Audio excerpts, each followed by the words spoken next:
É esse aí. Vamos lá, igreja? 1, 2, 3. De novo, declara a tua casa. Diga assim, a minha. Vai de novo, vai. 1, 2, 3. Você tem que ter convicção disso. Vai lá, mais uma vez. Aleluia! Essa é a tua casa, tua família. Teu esposo, tua esposa, teu filho, tua filha. Bendito seja. Pode sentar, queridos. O texto base que nós estaremos trabalhando é exatamente esse aí. Mal contendo a indignação, Jesus chegou ao local do túmulo. Era uma caverna simples na colina, com uma pedra que a fechava. Ele ordenou: removam a pedra. Marta, a irmã do falecido, disse: Senhor, a essa altura já está com mau cheiro. Ele morreu há 4 dias. Jesus a olhou bem nos olhos. Eu não disse que se acreditasse, você veria a glória de Deus? Dirigindo-se aos demais, insistiu: vão em frente, tirem a pedra. Eles a removeram. Jesus ergueu os olhos para o céu e orou: Pai, sou grato, porque até aqui tens me ouvido. Sei que sempre me ouves, mas por causa da multidão aqui presente, oro assim para que eles possam crer que me enviaste. Então bradou: Lázaro, vem para cá. Lázaro saiu, ainda enrolado nos panos da cabeça aos pés, com um lenço sobre o rosto. Jesus lhes ordenou: desamarrem-no para que possa ir. Louvado seja o nome do Senhor Jesus pela sua palavra. Amém, irmãos? Essa é uma história real acontecida. Minha casa é aquilo que eu decidi que ela seja. Vou repetir. A minha casa é aquilo que eu decidi que ela seja. Mas como que eu descreveria, ou como você descreveria a sua casa hoje? Você a descreveria como um jardim, onde cada membro da sua família é uma flor regada com amor? Você definiria a sua família hoje como uma pensão, onde todos dormem e vão embora no outro dia? Ou você descreveria a sua família como um campo de batalha ou um ringue onde prevalece a lei do mais forte? Ou até mesmo você descreveria a sua família como um deserto onde falta tudo aquilo que nutre a alma da pessoa? Ou por fim, você a descreveria como um elevador? Ninguém se olha, nem se fala, apesar de estarem um perto do outro. Mas o último, eu creio que é o mais difícil. Descrever a sua família como um lugar de solidão. Muitos estão dentro de um lar, mas sofrendo de solidão. A pior solidão é quando você está entre pessoas, mas se sentindo só. E mais ainda, quando você está entre pessoas que dizem que amam você, mas você se sente só. Pergunto eu, qual é o melhor lugar para se estar? Eu não poderia dizer outra coisa senão a minha casa. Há muita gente hoje que não poderia dizer isso, afirmar isso. Em Betânia, o texto que lemos, a casa de Marta, de Maria e de Lázaro, era um lugar onde Jesus era muito bem-vindo. Muito bem-vindo. E foi justamente nesse lar que aconteceu um dos maiores milagres das Escrituras que acabamos de ler, o milagre que aconteceu. Um homem morto volta à vida depois de 4 dias já morto, já enterrado, colocado lá na cova. Interessante, irmãos, que você pode dizer assim, mas pastor, 4 dias, porque naquela época, uma pessoa que ainda estava até o 3º dia, ela ainda não era considerada faticamente morta. Ainda poderia haver, então elas esperavam 3 dias. No 4º dia, elas já definiriam como sendo impossível aquela pessoa reviver. Por isso, só o mistério aqui do 4º dia. Por que o 4º dia? Tudo na Bíblia tem um propósito. Aquela casa era um lugar de milagres. Por quê, pastor? Porque Jesus era Senhor daquela casa. Por isso era uma casa de milagre. Hoje o mesmo Jesus, Ele quer transformar o lar e realizar milagres nas famílias, nas casas, nos lares. Eu gosto muito de separar casa de lar, porque casa a gente pode olhar como um prédio, como paredes, quartos, cozinha, banheiro. Lar é diferente. Lá são pessoas que estão ali. Pessoas do mesmo sangue. Pessoas que estão todos os dias juntos. E Jesus quer transformar o lar de muitas famílias. Por quê, pastor? Porque o projeto de Deus é salvar toda a casa, todo o lar, toda a família. Amém? 4 milagres podem acontecer na casa da pessoa que recebe Jesus, que deixa Jesus entrar, mas que mais do que isso, além de deixá-lo entrar, deixa Jesus ser Senhor da casa dele. Quando ele diz, com a presença dele, aquele que disse a Lázaro, vem para fora. Esse Jesus. Então, primeira coisa, na minha casa tem um milagre da salvação. A Bíblia nos mostra a salvação como, na verdade, ela não é apenas individual, ela é familiar. Ela quer alcançar a todos. A salvação daquela família.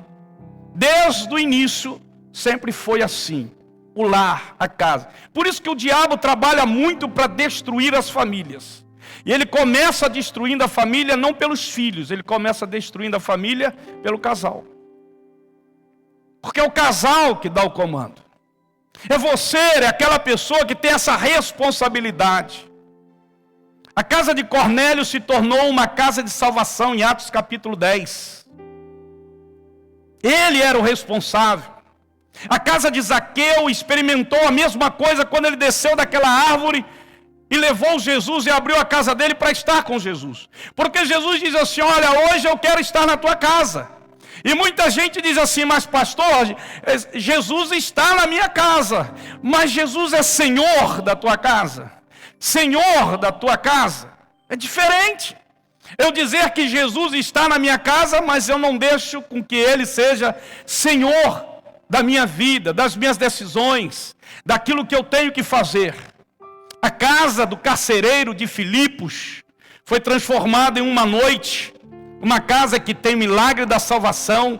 Eu quero dizer com toda certeza que é a casa mais feliz da terra, é essa casa que pode dizer, eu e a minha casa servimos ao Senhor.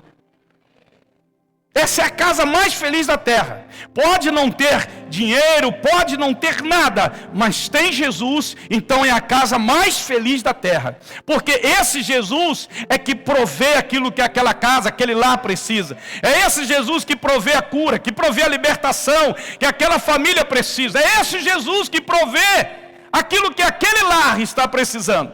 Por isso ela se torna a casa mais feliz da terra.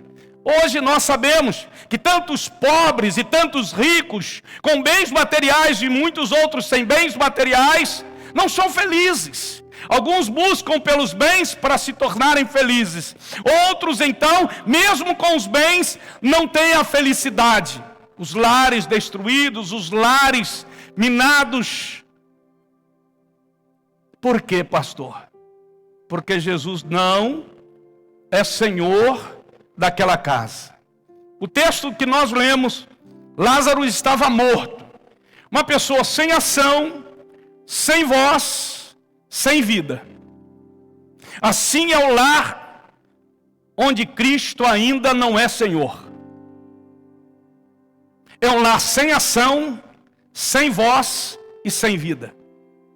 Pode ter tudo, mas não tem exatamente aquilo que precisa.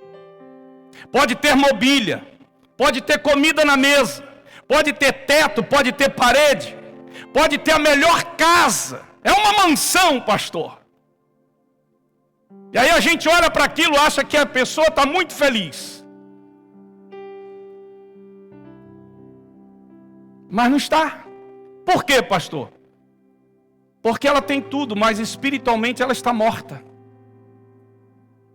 Ela não tem vida com Deus. Ela não tem vida com Jesus. E aí não adianta. Quantos lares hoje estão destruídos? O que nós mais vemos hoje são filhos e filhas, frutos de lares destruídos, de lares divididos, de mães solteiras. E meninos que crescem debaixo de uma cultura sem a paternidade, sem uma referência de pai, sem uma referência daquele que pode dar o destino para o filho. Quantos milhares hoje no Brasil? E Jesus quer entrar nesses lares, irmãos, e realizar ali o milagre da salvação. O plano de Deus é esse, é de salvação. O plano de Deus nunca foi de destruição, sempre foi de salvação. Deus não tem planos de guerra, de confusão. Irmãos, Deus tem plano de vida, de paz para os lares, para as famílias. Aleluia! Assim como Jesus ordenou, removam a pedra do túmulo. Muitos lares precisam remover a pedra que está impedindo a salvação e entrar no seu lar. Que pedra, pastor? Poderiam ser muitas, que muitas vezes não enxergamos. A pedra do orgulho, a pedra da religiosidade, a pedra da incredulidade, porque há pessoas que pensam que somente ir à igreja, o lar dela vai entrar a salvação. Não, não. A igreja não é o fim, a igreja é o meio. O princípio e o fim é Ele. Por Ele, para Ele, por meio dEle são todas as coisas. Então hoje a gente percebe isso. Nesses anos de vida pastoral, quantas mães me suplicaram, que nós atendemos, que nós ouvimos, o choro de muitas mães. Meu filho, pastor. Minha filha, pastor. Meu marido, pastor. Dessa forma. E eu dizia, querida, persevera, oração, jejum, e viva a palavra dentro da tua casa. Jesus tem uma promessa de salvar a tua casa. A ordem continua valendo hoje, remova a pedra. Tem alguma pedra que você precisa remover de dentro da tua casa? Para que Jesus possa então ali realizar algo poderoso. Hoje eu vejo muitos pais relapsos com seus filhos. Male eles trazem a igreja no domingo para os seus filhos estarem no Kids, mas durante a semana nem sequer sentam à mesa para abrir a Bíblia junto com seus filhos, sua esposa, e ministrar uma palavra para eles, e orarem juntos à mesa. E hoje, os filhos vão crescendo, 10 anos, 12 anos, 15 anos. Não tem uma referência espiritual. Ele tem uma referência religiosa. Mas ele não tem uma referência espiritual. Do dia a dia, em casa. Através do seu pai, da sua mãe. E assim vai. Segunda coisa que nós olhamos desse texto é que na minha casa, diga comigo, na minha casa tem o milagre da reconciliação. E aqui nós enxergamos a história do filho pródigo, que nos ensina 3 aspectos fundamentais para o milagre da reconciliação. O primeiro é o perdão. Naquele texto, naquela história, o pai perdoou o filho incondicionalmente. Ele não jogou no rosto do filho as escolhas que o filho havia feito. Disse: olha, mas você escolheu isso. Ele devolveu ao filho a posição de filho dentro de casa e celebrou a volta do filho para casa. Olha que coisa linda é o perdão. O perdão não se condiciona. O perdão não se joga na cara. O perdão simplesmente perdoa, abraça e devolve a posição àquela pessoa para a glória do nome do Senhor. Segunda coisa que nós olhamos daquela história é o reconhecimento. De quem, pastor? Do filho. O quebrantamento dele. O texto, a história diz que ele caiu em si. E ele percebeu que o melhor lugar do mundo não era o que ele havia escolhido. O melhor lugar do mundo era a casa do pai.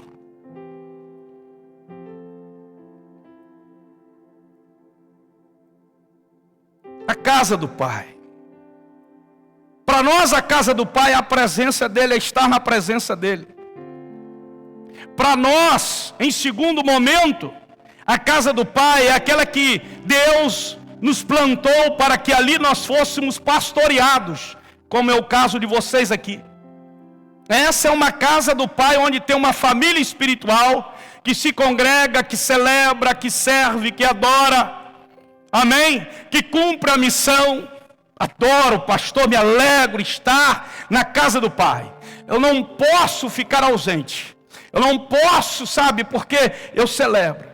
Hoje eu estava orando ao Senhor e falando com Deus, e sempre eu procuro uma razão de tentar compartilhar com vocês algo que Deus sempre me revela assim, muito simples. Eu disse: por que eu tenho que estar, né, na família no domingo? Porque o que envolve você, o que move você a sair de casa, o que move você a se envolver é estar na casa do Pai, a estar servindo na casa do Pai, a estar envolvido com os projetos da casa do Pai. Quando o ministro Jó falou aqui e quase se arrepiou, né, quando ele fala de um simples projeto de um estacionamento, uma coisa muito simplória, que talvez para alguns seja assim: pastor, o que isso tem a ver, né? Mas é o que o pai faz. O pai sempre olha para os filhos e ele quer oferecer sempre o melhor. E muitas vezes os filhos não dão a devida atenção e o valor para aquilo que o pai está oferecendo. Porque muitas vezes os filhos querem somente aquilo que é muito grande. Mas interessante isso. É só para refletir. Reconhecimento. Aquele menino, ele caiu em si e reconheceu: olha, não existe melhor lugar no mundo do que a casa do meu pai. Terceira coisa que nós olhamos daquela história da reconciliação é a mudança. Foi um processo passo a passo. Meu irmão, deixa eu te dizer uma coisa: não cobre a mudança do outro. Seja um agente de mudança dando exemplo para o outro. Eu vou repetir. Não cobre a mudança do outro. Seja um agente de mudança dando exemplo para o outro. Quando o outro olha o seu exemplo e vê que aquilo ali está gerando fruto e resultado, diz assim: eu vou querer ser igual àquela pessoa. Aleluia. Qual o caminho dela? Em João 11, após a ressurreição, Jesus disse assim: desamarrem-no, para que ele possa ir. Lázaro estava vivo, mas ele estava enfaixado ainda. Ele não podia se mobilizar, ele não podia se mover, caminhar. Muitos lares, irmãos, estão assim, salvos, estão na igreja, mas presos em ressentimentos, em mágoas. De vez em quando a gente fala assim: irmão, não carrega isso no seu coração. Mágoas, ressentimentos. Pode ter gente aqui hoje que está carregando uma mágoa, um ressentimento no coração de alguém da família. É onde a gente é mais ferido, é dentro da família. Não é verdade? Quando Deus te coloca numa família espiritual, normalmente a pessoa diz assim: a igreja me feriu. Não, você está vivendo numa família. Amém? A família espiritual. E aqui não tem ninguém perfeito. Vai ter ferida? Vai.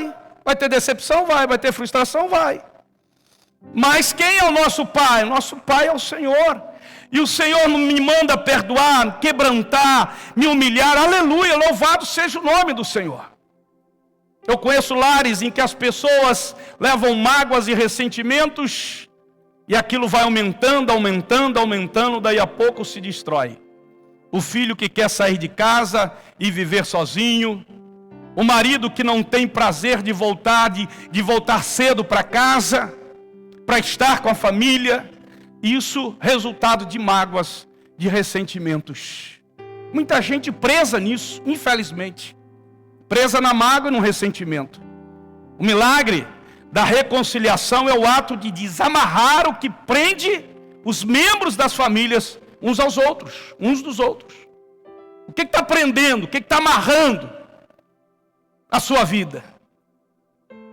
Ah, pastor, é isso. Eu conheço a história de uma mulher que ela foi cometida de um câncer e que ela passou 3 anos no tratamento de câncer e estava praticamente agora para morrer. E ela precisava perdoar alguém. E ela chamou aquele irmão. E aquele irmão adentrou a casa, foi no quarto onde ela estava acamada ali, nos seus últimos momentos de luta pela vida. Aquela irmã disse assim: meu irmão, eu quero te pedir perdão. Há muitos anos que eu trago uma mágoa muito grande dentro de mim, de você. E ele começou a chorar. E ela começou a chorar. Se espantem. Jesus entrou naquele quarto. Por quê, pastor? Porque houve o milagre da reconciliação. Ela foi desamarrada e ele também. Aquilo que prendia e aquilo que amarrava, aquilo que estava matando aquela mulher não era doença, era mágoa. Finalizando a história para não carregar muito, irmãos, 2 meses depois, aquela mulher se levanta. A mulher que estava para morrer. 1 ano depois, ela estava servindo ao Senhor. Junto com quem? Com seu irmão. O milagre da reconciliação.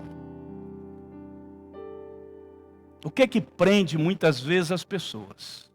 Jesus disse assim: remova. Remova. Não é Jesus que vai remover. Você que tem que remover a pedra. Remova. Você vai ver o quanto vai ser maravilhoso na sua vida quando você remover essa pedra, que é um impedimento e que gera coisas terríveis. A terceira coisa que nós olhamos dessa história, não na história do filho pródigo, mas na história desse lar de Marta, Maria e Lázaro, é que na minha casa tem o milagre da cura.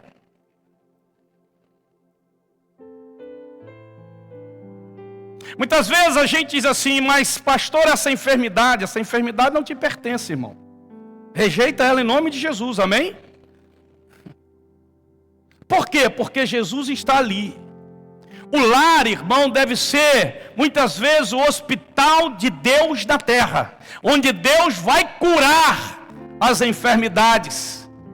Existem 3 níveis de cura que eu quero compartilhar com vocês, que Jesus deseja operar em sua família, ou em nossa família, ou na família das pessoas que recebem a Jesus e diz assim: Jesus, seja Senhor da minha casa. Quais são esses 3 níveis? A cura da alma. Acabei de dar um exemplo agorinha mesmo aqui. Refere-se às feridas, à rejeição, traumas de infância, mágoas profundas. São feridas. E aqui não se trata de ferida da carne, se trata de ferida da alma, aquilo que está dentro, que é trauma, que é rejeição. Pastor, o senhor não sabe como foi minha infância, a minha adolescência. O senhor não sabe como eu fui rejeitado. Traumas que eu vivi, pastor, na minha casa, com meus pais. O senhor não sabe. Já disse para alguns: olha, eu não conheço a tua história e a dor que você viveu, mas eu conheço um que pode curar você dessa dor da tua alma e libertar você para a glória do nome do Senhor Jesus. E Ele faz isso, pastor, faz isso, é a cura. Algumas são curadas instantaneamente. Pastor, outras exigem um processo de tratamento e oração. Coisa que muitas vezes a gente não quer submeter a um tratamento de cura da alma. Sentimento, emoção, mágoa, trauma, rejeição. Mas é isso que está ali impedindo a cura. De você ser uma pessoa realmente feliz. Feliz com Jesus. O segundo nível de cura é a cura do espírito. Qual é essa, pastor? É a libertação de opressões espirituais que tentam escravizar membros da família. Aí é a ação do diabo. São coisas diabólicas que entram dentro da tua casa e começam a oprimir membros da tua família. E que você não percebe, não consegue discernir espiritualmente e acha que aquilo ali é uma coisa que aquela pessoa... Não, é o diabo trabalhando ali. E na casa onde Jesus não é Senhor, o diabo tem entrada gratuita. E aonde ele escraviza as pessoas. Escraviza membros da família. E aí eu não quero entrar aqui nos detalhes de tipos de escravidão de membros da família. Quantos pais, quantos filhos muitas vezes reclamam, meu pai, pastor, não consegue se libertar do álcool. Uma forma de oprimir a pessoa. Filhos nas drogas. E outras prisões demoníacas, irmãos, que o diabo vai ali oprimindo.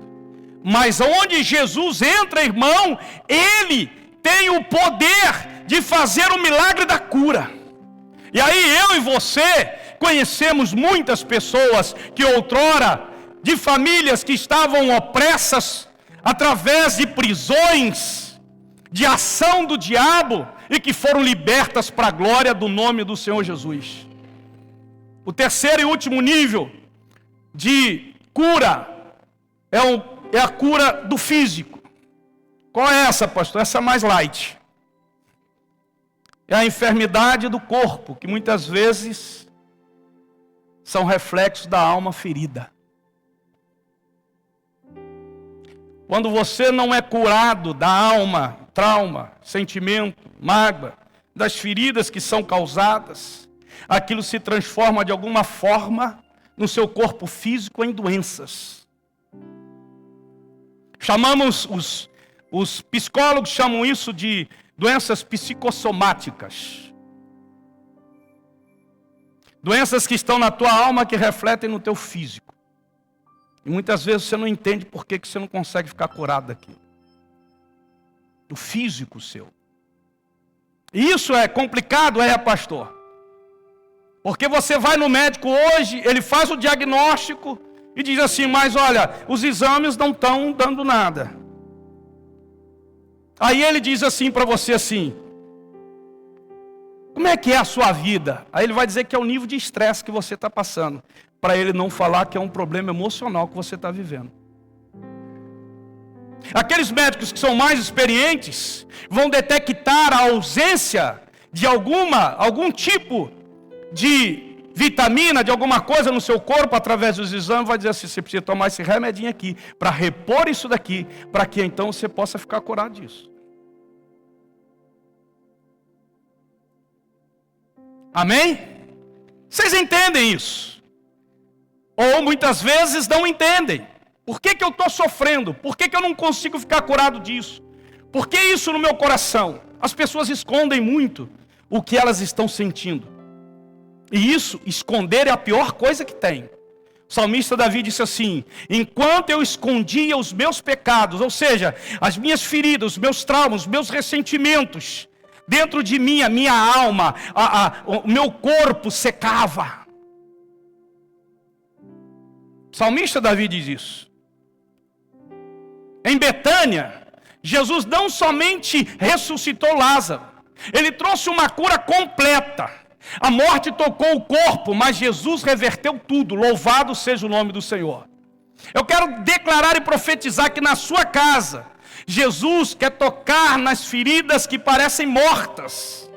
Mortas há 4 dias, há 4 anos, ou talvez há décadas na tua vida, como a experiência daquela irmã que eu contei aqui de câncer. Mas eu quero te dizer uma boa notícia: não há ferida velha demais para que aquele que é a ressurreição e a vida possa curar. Aleluia! E por último, vamos lá, que hoje está meio chuvoso, irmão, o pessoal está meio para baixo, vamos lá, de novo. Por último, aí, eu não sei por que o tempo influencia, né, graças a Deus, aleluia, Jesus. Né? Por isso que você não mora num lugar frio, né? Tipo Boston, né? Parte norte lá dos Estados Unidos, que é só gelo, a gente quando vai lá, misericórdia. Mas quando a gente entra na igreja, e quando nós estávamos lá pregando numa igreja, irmão, o fogo estava descendo. Um frio, aleluia, mas não influenciava a disposição, a vontade. Mas nós que vivemos num país tropical, muitas vezes a gente é influenciado por essas coisas. Eu não me deixo influenciar para a glória do nome do Senhor. Eu estou dizendo pelo tempo. Amém, irmãos? Pelo tempo. Se tiver chuva, eu estou aqui adorando, eu estou me entregando, eu estou... Aleluia. Por quê, pastor? Porque eu sou grato a Ele. Amém? Mas por fim, deixa eu fechar esse parênteses e dizer para vocês que nesse texto a gente enxerga o seguinte: na minha casa, eu quero que vocês terminem, tem... de novo vocês. Isso aqui é fundamental, irmãos. A entrega. Sabe, muitos lares não conseguem alcançar os projetos que Deus tem para elas de vida, porque há dificuldade de se entregar. Mulheres que são resistentes, homens que são autoritários. Muitas vezes você está num lar, e aí você descobre, e irmão, nessa experiência pastoral a gente experimenta muita coisa. Mas não adianta muitas vezes, Elias, você experimentar muita coisa e não viver essas coisas. Pastor, já ouvi muitas coisas, mas você tem vivido isso? Porque eu conheço muitos pastores e líderes que já ouviram muita coisa, mas com o lar destruído. Tem experiência para contar dos outros, mas dele não tem. Da casa dele não tem. Da família dele não tem.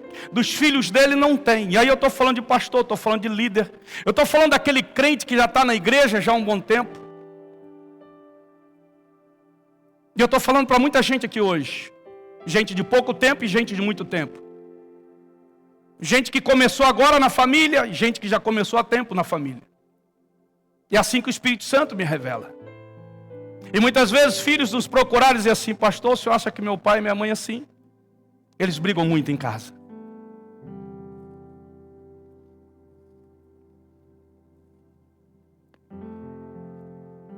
Muitas vezes pais nos procurando e dizendo assim: olha, meu filho, pastor, é uma benção aí, o senhor fala que ele é uma maravilha, mas dentro de casa é um filho que não obedece, é um filho que não quer fazer nada.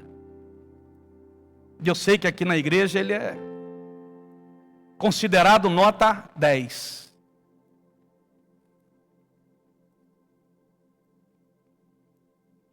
Eu estou pregando para alguém aqui, gente? Estou pregando para alguém aqui? Estou pregando para algum filho, para alguma esposa, para algum esposo, para algum pai, para alguma mãe? Será que eu estou pregando? Me ajuda aí, irmãos. Me ajuda. Olha só, Maria derramou sobre Jesus um perfume, essa Maria, de nardo puro. Já ministrei isso aqui, já falei sobre o valor, equivalente a quase 1 ano de salário. Aqui nesse ato, ela entregou seu futuro, sua segurança, sem reservas. Às vezes nós temos muita dificuldade em entregar. Por que isso é um milagre, pastor? Porque isso vai contrário, na contramão do natural. Por que é na contramão do natural, pastor? O milagre. Por que entregar é um milagre, pastor? Porque ele vai contra a ordem natural. O que é a ordem natural? O mundo diz assim, irmão, primeiro eu recebo, depois eu dou. O reino diz assim, entregue tudo e você vai receber tudo. Você vê muitas vezes a dificuldade que as pessoas têm de serem fiéis nos dízimos, nas ofertas, nas primícias. No início do ano mesmo, nós fizemos aqui em fevereiro ou março, não me lembro, pastora, mas eu acho que foi em março, com o pastor Gerson Costa, um seminário de 5 horas sobre finanças, à luz da Bíblia, de crescimento. E ele disse assim, bom, a partir de agora eu creio que ninguém vai ter dificuldade quanto à entrega. Infelizmente não é assim. Quiçá, queira Deus que a gente chegue pelo menos a 70% de fidelidade ao Senhor, de entrega. Por quê? E aí eu digo muitas vezes o seguinte, isso é um ato, isso é um milagre, a entrega é um milagre. Porque a entrega mexe com o teu talento, com o teu tempo, com o teu dinheiro, a entrega mexe com o teu conforto, a entrega mexe com muita coisa sua. E aí você tem resistência de entrega. Você vê, a gente está tendo dificuldade para construir, irmãos, para ter irmãos homens inscritos para servir no estacionamento, até agora só 5. Todo mundo celebra o estacionamento.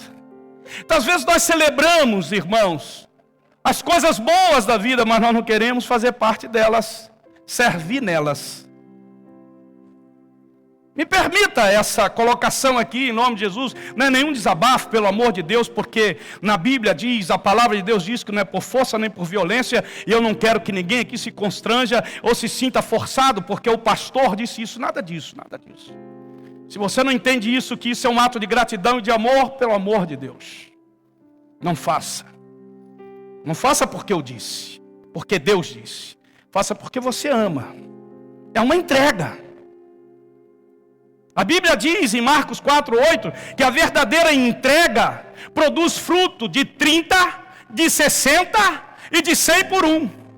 Nós cremos nisso que a Bíblia diz, mas nós temos dificuldade de entregar.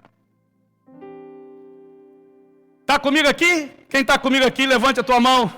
Diga assim, obrigado, Senhor, por essa palavra. Amém? Dessa forma, por quê, pastor? É um milagre, a entrega é um milagre. Por quê, pastor? Porque eu estou dando sem receber. Sem receber um salário. Sem receber por aquilo que eu estou dando. Porque você não vê o que você está recebendo. Você não vai receber, você já recebeu. Você passou uma semana muito abençoada, Deus esteve com você esse tempo todo, provendo, livrando você.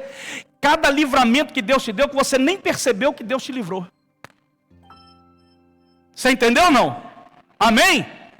E muitas vezes nós nos entregamos mais para aquelas coisas que são efêmeras, que são passageiras, do que para aquelas que são espirituais, que são do reino. Quando o ministro João fala aqui, ó, nós paramos de ter aquele momento específico para que a pessoa possa trazer e entregar no altar o dízimo, a oferta, a primícia do Senhor. Por que paramos esse momento? Porque entendemos que isso é uma coisa que tem que surgir do teu coração com relação à palavra de Deus. A gratidão, o amor. Ninguém entrega algo se não tiver amor por aquela pessoa que ele está entregando. Quem está comigo aqui? Amém? Aleluia? Ninguém entrega. Só entrega se tiver amor envolvido. Ou, no mundo espírito, no mundo eu entrego, mas tenho que receber alguma coisa. O que é que eu vou ganhar com isso? Percebeu ou não? Amém? Glória a Deus. Você teria coragem de hoje, Deus te dar R$1 milhão e você devolver? Ah, pastor, sabe por que Deus muitas vezes não dá as coisas para nós? Porque nós vamos nos perder com elas. Tem gente que pede a Deus um milagre para um filho porque não podia ter. E quando tem, idolatra o filho e esquece da obra. Isso é forte, né? E eu não estou relegando o filho não, pelo amor de Deus, o milagre, porque é um milagre. Mas Deus dá o presente e a gente se interte com o presente e esquece daquele que deu. Não, pastor, não esqueço dele. Esquece na medida em que você não está fazendo aquilo que agrada a ele. Aquilo que ele pede a você. Aquilo que ele ministra no teu coração. Filho, eu preciso de ti. Você diz, agora eu não tenho tempo porque eu estou cuidando do filho que o Senhor me deu. Agora eu não tenho tempo porque eu estou trabalhando no trabalho que o Senhor me deu. Agora eu não tenho tempo porque eu estou envolvido com aquele projeto que o Senhor me colocou nele. Agora não tenho tempo porque eu estou envolvido numa promoção que o Senhor me deu. Porque tudo o filho diz que, o filho agora, o crente em Cristo diz que foi Deus que deu. Deus não nos dá nada que diminua a nossa intensidade de amá-lo, de servi-lo, de entregar as coisas para Ele. Vou repetir, Deus não me dá nada que diminua a minha intensidade, que outrora era, antes dele me dar aquilo, que outrora entregava, que outrora servia. Deus não vai me dar nada, irmão, que me diminua disso, que me afaste disso. Não vai me dar. E hoje eu agradeço a Deus, porque que Deus não me deu coisas que eu pedi. Hoje eu entendo, muitas vezes eu entendo, Senhor, eu sei que o Senhor não me deu porque eu poderia ter me perdido com aquilo. Eu prefiro estar na Tua presença e salvo do que perdido por aquilo que o Senhor poderia ter me dado. Mas como o Senhor é Pai e sabe todas as coisas, eu não sei o que pode acontecer, mas o Senhor já sabe. Então hoje eu não brigo com Deus. Se der, Deus. Se não der, não deu. Eu estou feliz da vida com Ele. Louvado seja o nome do Senhor. Porque Ele é soberano e Ele sabe o que é melhor para o filho. Amém, irmãos? No dia que Ele entender assim, agora você está preparado para receber, porque você não vai se perder. Louvado seja Deus. Em Betânia, antes do milagre, Marta e Maria entregaram o impossível a Jesus. Elas pararam de controlar a situação com as próprias mãos e colocaram as mãos daquele que tem todo o poder. O milagre da entrega acontece quando você solta o controle e confia no senhorio de Cristo sobre a sua família, a sua casa. Bendito seja o nome do Senhor. Que bom que você está aqui hoje no dia da família. A família mais abençoada na tua vida, que é a família Vida e Paz. Vamos ficar em pé. Quando o sono te pegar, quando o conforto te envolver, quando os presentes de Deus ficarem mais fortes e dominarem mais você, você rejeita isso, renuncia a isso, isso é entrega. Eu renuncio para poder continuar na mesma intensidade com o Senhor, em nome de Jesus. Por isso que para mim o domingo é o domingo da família, a família Vida e Paz. Eu quero estar com a família, amém? Está chovendo, não está chovendo, está sol, não está sol. E aí chega na terça-feira eu quero estar com a família também. Chega na quarta da célula eu quero estar com a família. E aquela coisa que vai envolvendo a família, porque a família espiritual, ela dá um norte para que a gente dentro de casa possa viver mais a intensidade do Cristo que está em casa. Cristo é a minha rocha, Cristo é a presença que eu quero cultivar. Qual é o segredo para minha casa ser o melhor lugar do mundo, pastor? Essa resposta eu quero te dar. Qual é o segredo? Vou repetir a pergunta para reflexão. Qual é o segredo para minha casa ser o melhor lugar do mundo, pastor? Coloca na tela para mim a resposta disso daí. Vocês podem ler?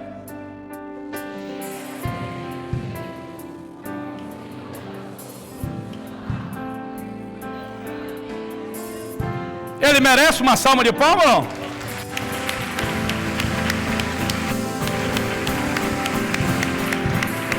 A resposta dele é essa daí.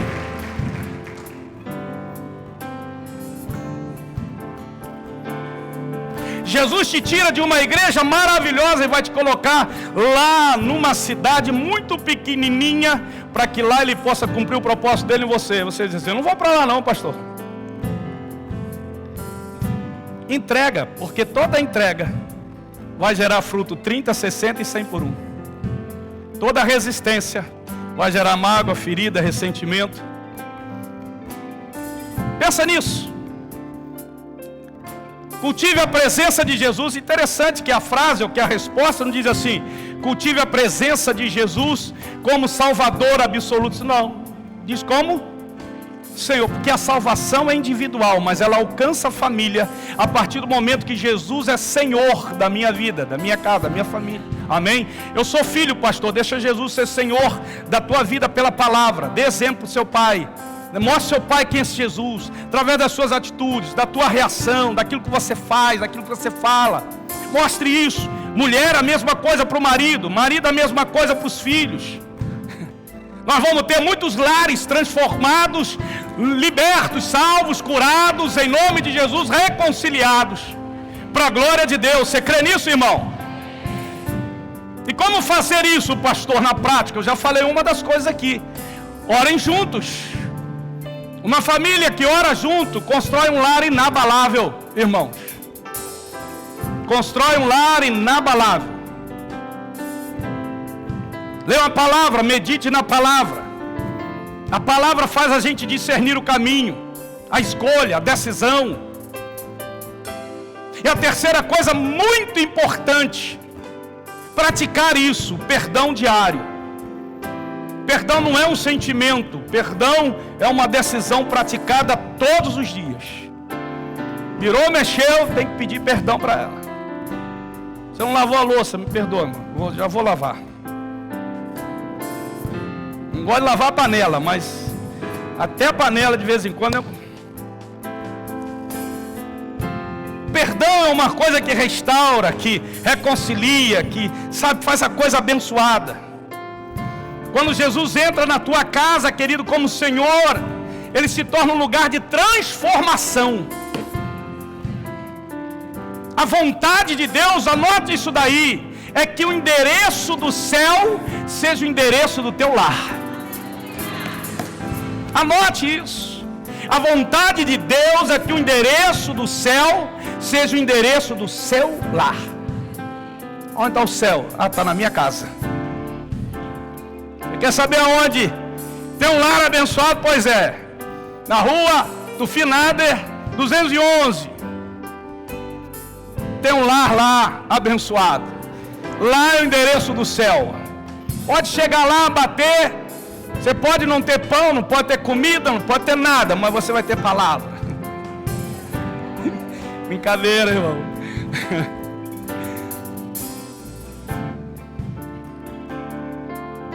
Mas você não vai sair de lá sem uma palavra,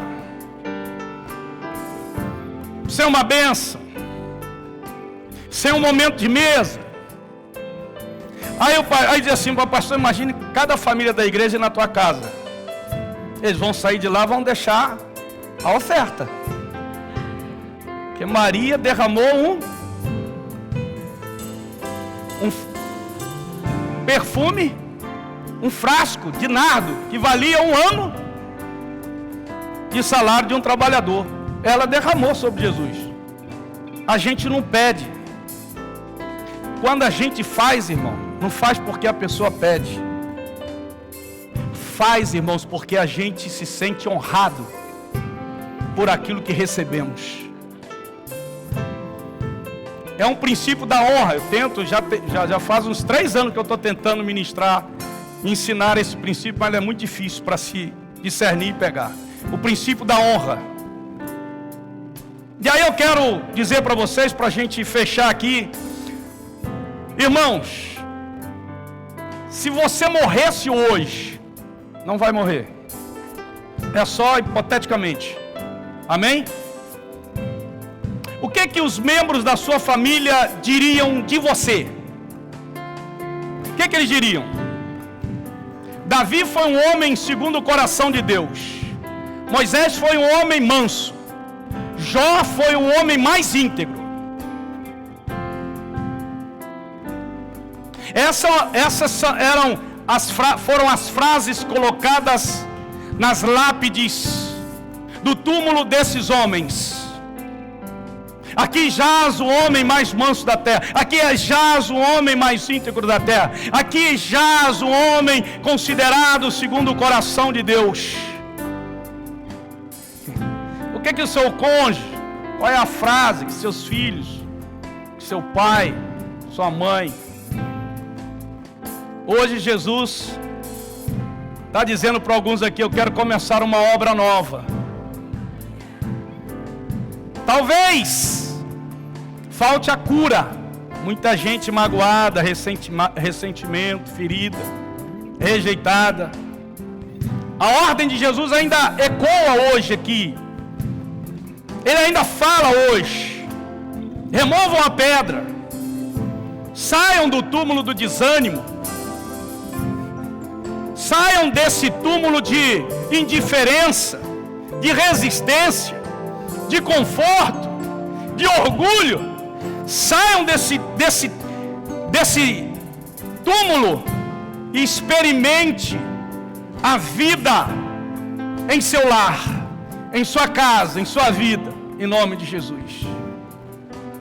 Eu queria que você fechasse seus olhos. Eu queria de alguma forma orar por você.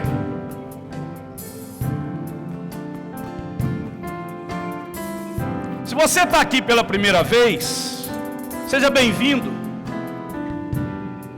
Volte para a casa do Pai. Faça como um filho pródigo. Hoje é dia de reconciliação para você, dia de cura para você. Vão acontecer as coisas na tua vida. Volte. Estamos aqui para abraçar você. Não vou fazer o apelo para você vir aqui na frente. Se você é irmão, irmã, tem ressentimento, tem mágoa, tem rejeição, tem alguma coisa, ore a Deus. Senhor, hoje eu quero ser curado disso. Eu vou pedir perdão. Eu reconheço isso. Eu vivi assim, mas não quero viver mais desse jeito. Fale isso, meu irmão. Em nome de Jesus. A minha casa, a minha vida é um lugar de milagres. Em nome de Jesus. Se você está aqui nessa noite, precisa se reconciliar com alguém, faça isso. Perdoar alguém ou pedir perdão a alguém, faça isso em nome de Jesus. O céu só está esperando uma atitude para poder ele se abrir para você e milagres acontecerem, curas acontecerem, salvação acontecerem, a entrega gerar o fruto que precisa gerar, 30, 60 e 100 por um. Faça isso. Se entregue. Não resista a entregar. Não se perca, meu irmão, minha irmã, pelos presentes do Pai, mas seja grata ao Pai. Cada presente que Ele te der, seja mais intenso com Ele, se envolva mais com as coisas dEle, se entregue mais para a glória de Deus, seja mais fiel, em nome de Jesus. Você crê nisso? Vamos terminar como uma família? Vamos dar as mãos. Nós somos um em Cristo, uma família espiritual. Bendito seja o nome do Senhor. Eu vou terminar assim. Eu não vou fazer apelo. Embora eu já fiz o apelo, só não chamei aqui na frente. Mas você vai sair daqui tomando uma atitude. É impossível você não tomá-la, a não ser que você queira continuar o mesmo. E Deus não quer que você continue o mesmo, porque senão Ele não teria trazido você aqui. Você não estaria aqui e Ele não traria essa mensagem para você. Amém? Vamos orar. Eu queria orar e depois cantar a música de novo.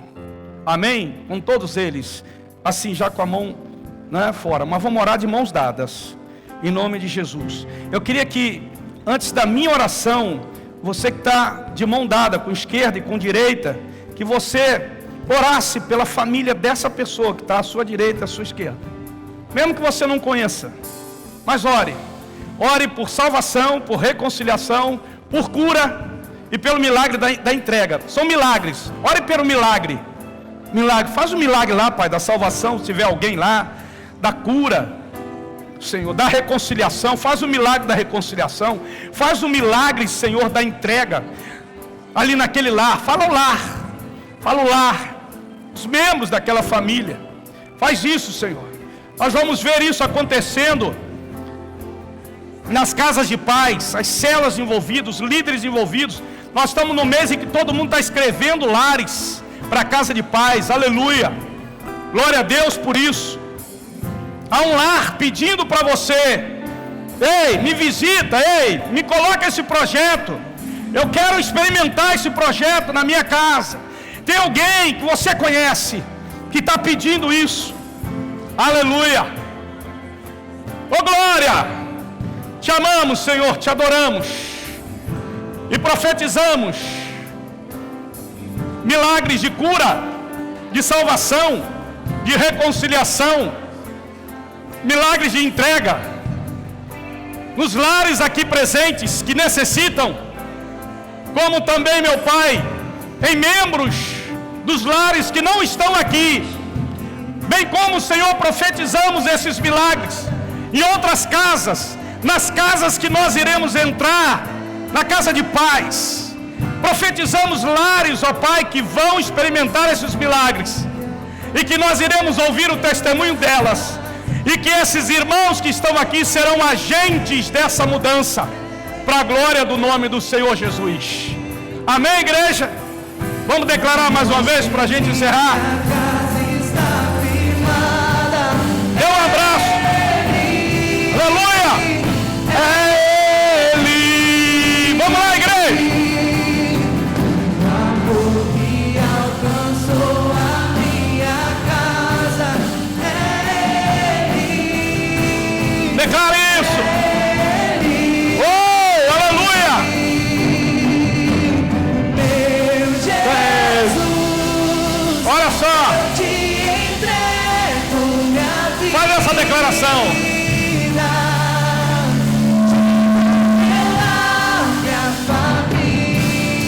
Meu Deus, obrigado, Jesus. Minha casa, Senhor, te serviremos com amor, meu Jesus. Eu te entrego minha vida. Declara isso com a tua boca, com a tua alma. Te dou meu lar, minha família.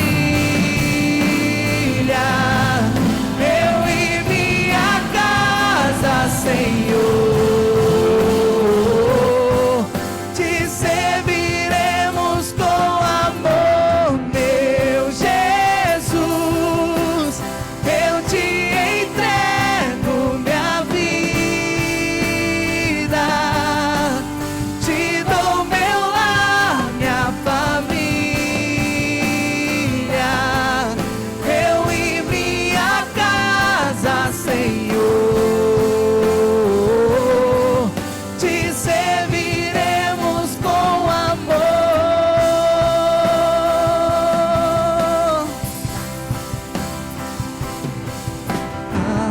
Em que minha casa está firmada é Ele, é Ele. Eu quero declarar uma semana abençoada sobre a sua casa, sobre a sua família. Que você preserve a presença do Senhor no seu lar. Que a rocha, que é o Senhor, seja o centro da sua família. Em nome de Jesus, fique com Deus. A rocha em que minha casa